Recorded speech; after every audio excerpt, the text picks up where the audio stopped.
suddenly that I was speaking, and most of the time, you know, I know with most people that would kind of throw them a little off balance if your speaker cancels and you're like, oh no, now I have to stand up there, because you don't want to call somebody Saturday evening and say, hey, can you speak tomorrow? And right away they're like, no, I don't have anything, what can I talk about? I don't want to do that, you know, kind of thing.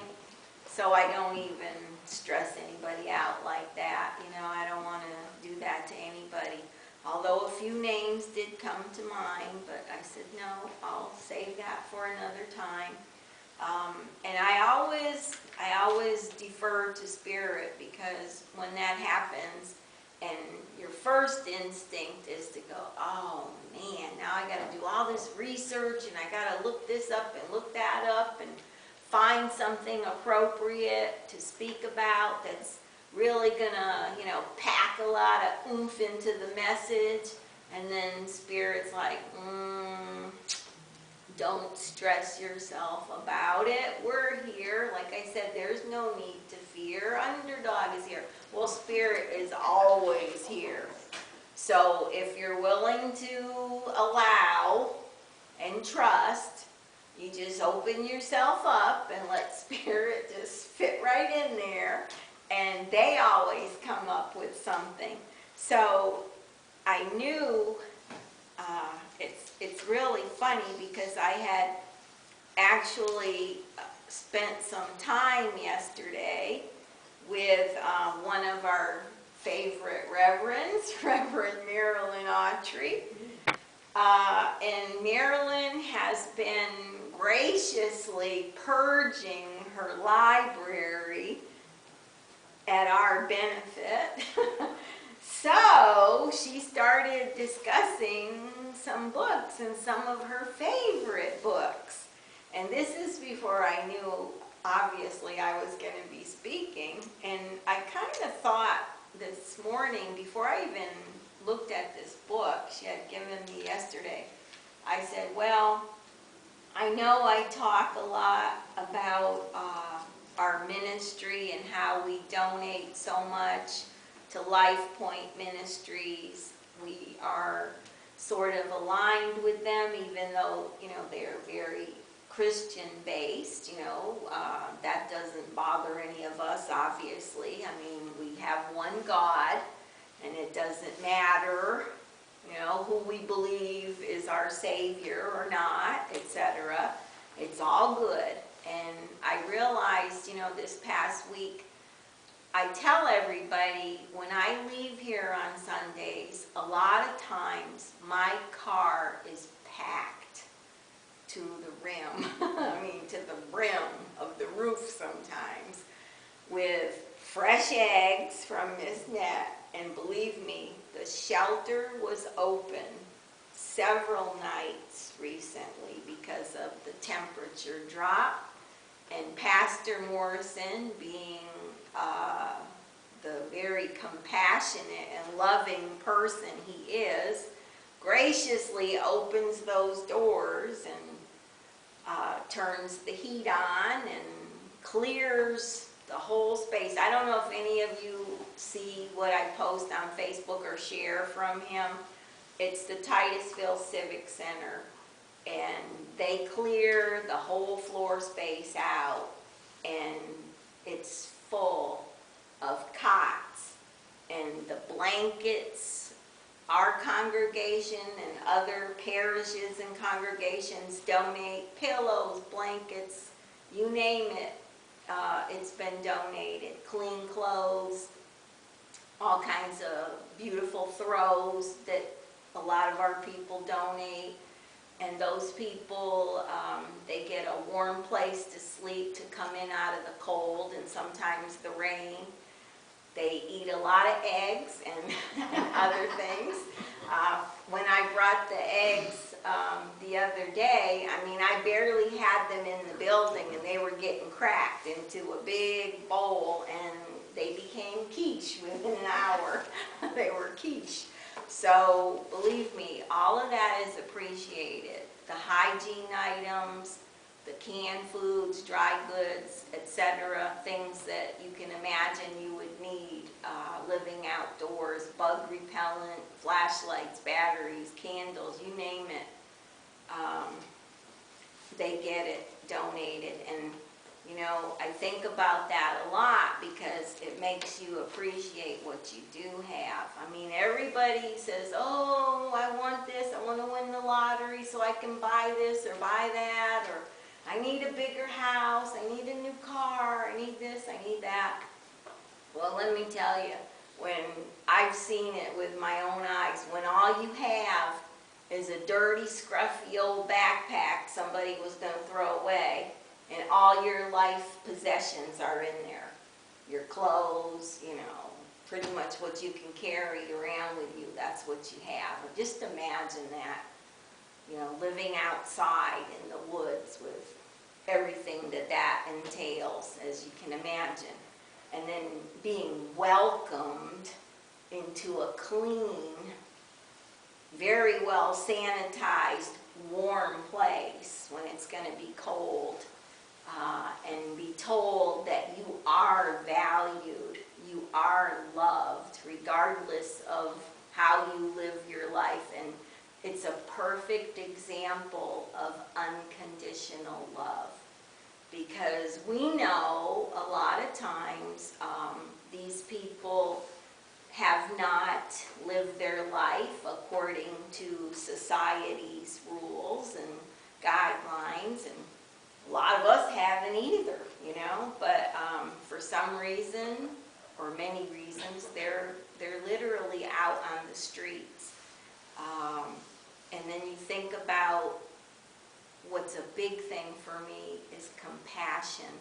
And we've all heard, there for the grace of God go I. Well, let me tell you, driving into town here this morning, I saw several people sleeping on bus stop benches, just out in the elements with a sack of all of their belongings. Now, I know no one's perfect, and like we say, you know, judge not lest ye be judged. All of us have made mistakes or not always lived up to society's morals or conventional rules, etc.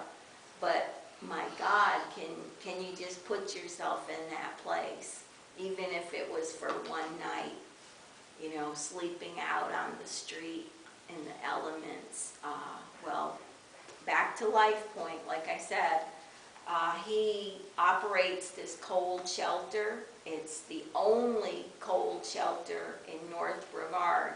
And if you know Brevard County, it's a long county, goes all the way down to Palm Bay and Malabar. It's a good stretch, well over 70, 75 miles, and that covers a lot of people, a lot of people.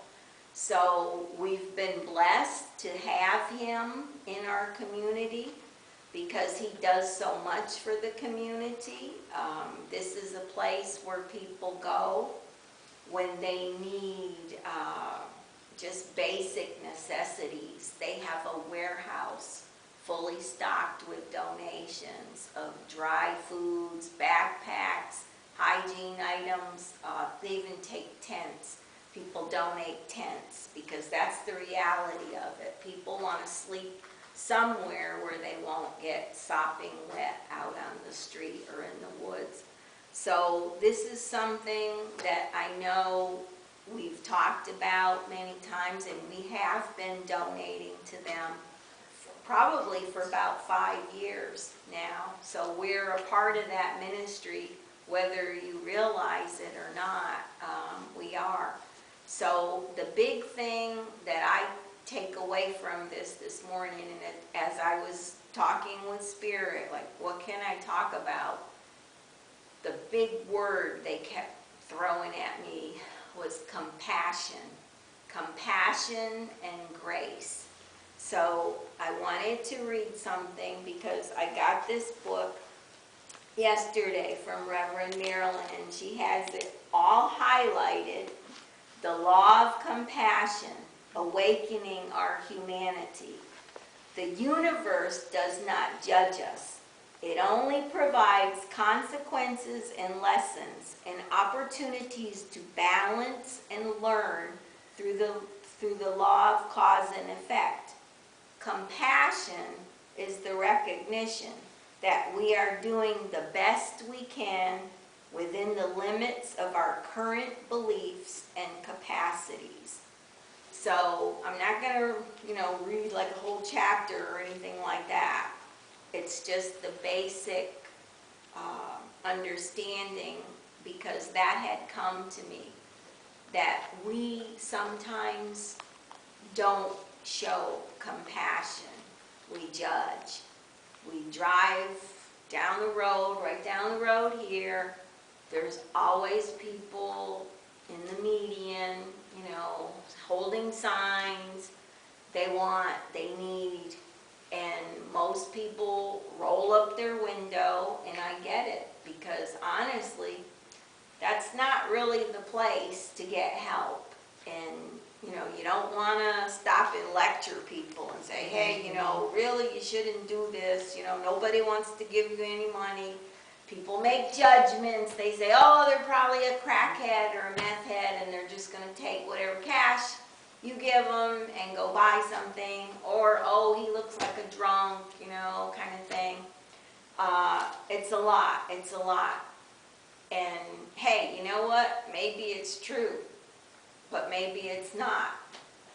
Maybe somebody has lost their job and obviously is not in the best shape to go interview for a new job, and have an employer look at them and judge them and say, well, yeah, I'd give you a job, but you probably won't show up, and then, you're really dirty, and look how you're dressed, and, it's a whole thing. So we see it all the time.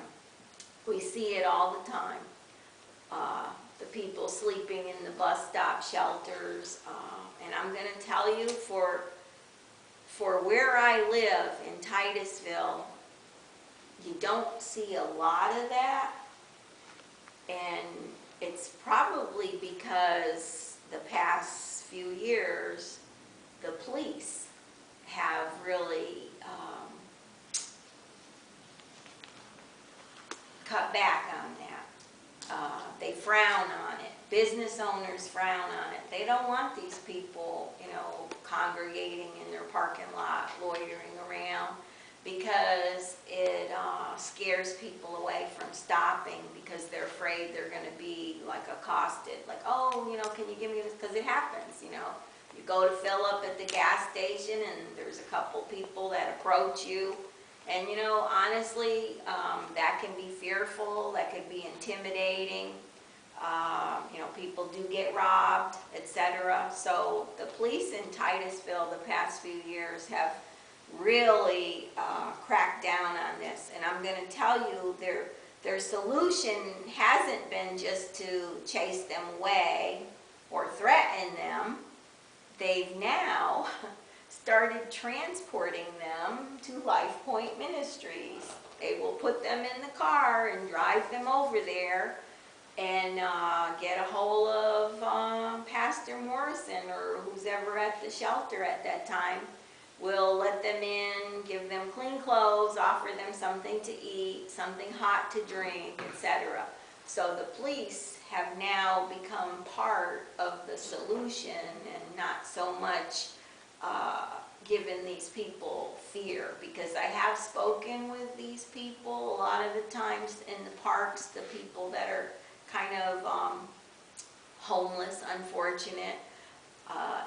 It used to be the practice that the cops would come through and chase everybody out of the park at night. They were like, no sleeping in the park, get out of here, go somewhere else, kind of thing.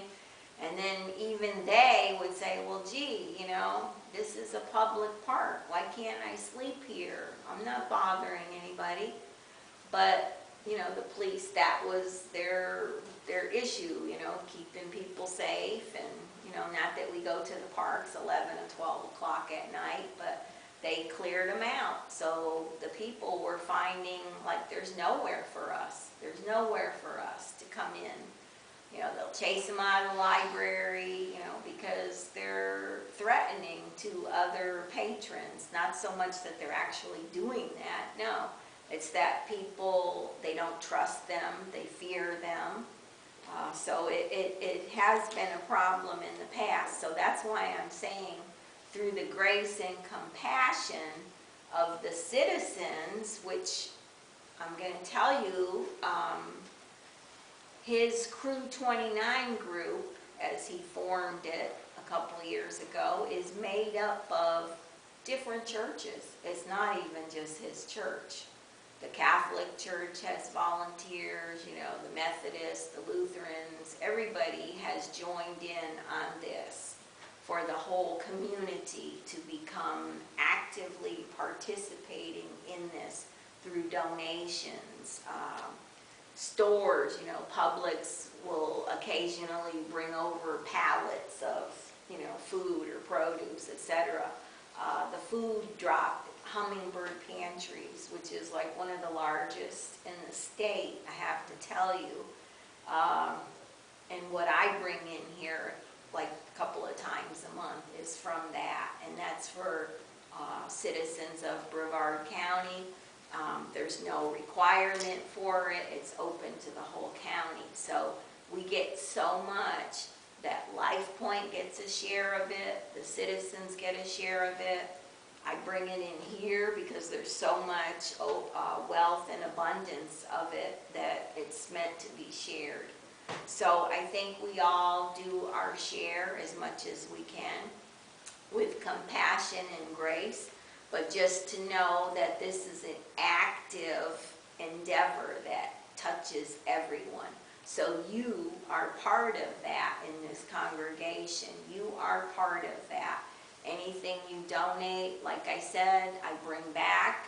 And Monday, ordinarily, yeah, I bring it to Life Point, and they distribute it or do what they need with it because they touch so many lives. And I'm going to be honest, it's not even just homeless people. They refer to them as the less fortunate. So there's a lot of families. There was a woman at the shelter the past couple of weeks with 2 little kids in car seats. Now, how she ended up living in her car, you know, I don't personally know. I know the pastor there probably knows the story. People do, he does let people park in his parking lot. They have nowhere else to go, or they've been chased away somewhere. So people do, you know, and this is your fellow brothers and sisters, you know, for some reasons.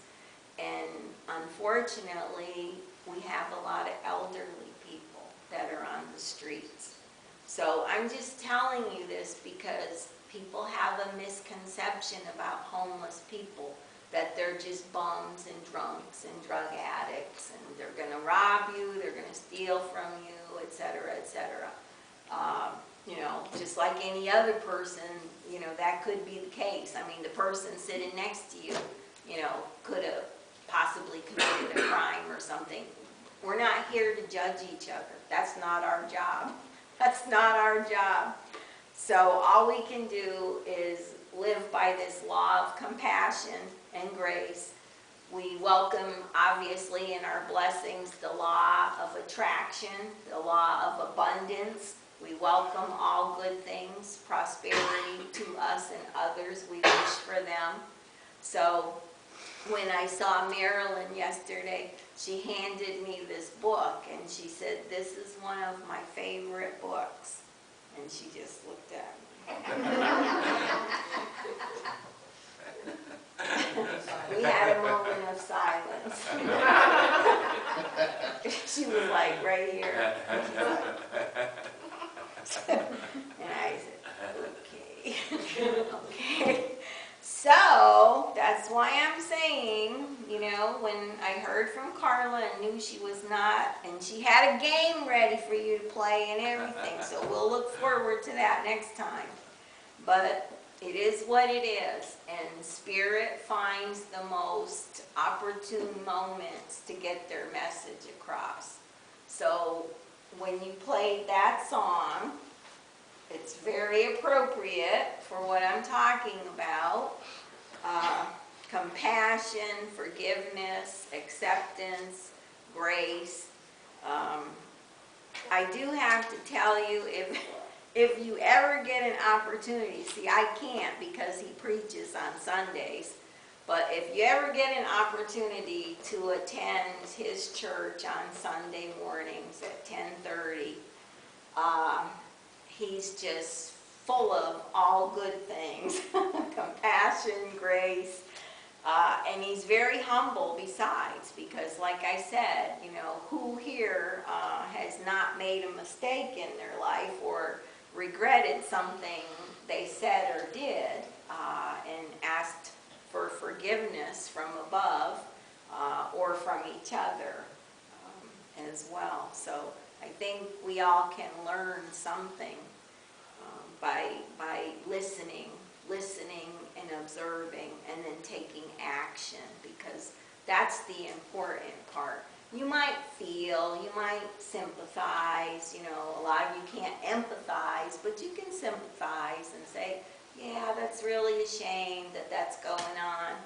Well, anybody that knows me, I mean, I'm constantly purging my closets for linens and towels and blankets, and I don't need everything I have. You can just, I don't want to say we're hoarders, but you know, we have so much. We have so much. And I occasionally, I did it last week. I went through my linen closet. My God, I don't even recognize those things. I haven't seen them in years. I'm like, look all this stuff I have. I don't need this. So and people like Jean, we donated to the animal shelter in Christmas the week before. They were asking for the same things, you know, for their animals that are outside but in shelter. So, you know, we donated blankets and pillows because they have a lot of senior animals. So those are the things we can, sometimes we show more compassion towards animals because we know animals are innocent. They love us unconditionally.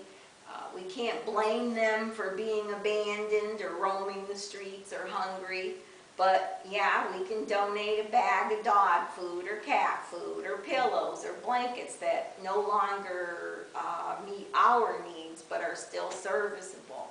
So I know my husband has a lot of patience because half of our garage is usually a storage area from Sunday to sometimes Tuesday or Wednesday before I get over there.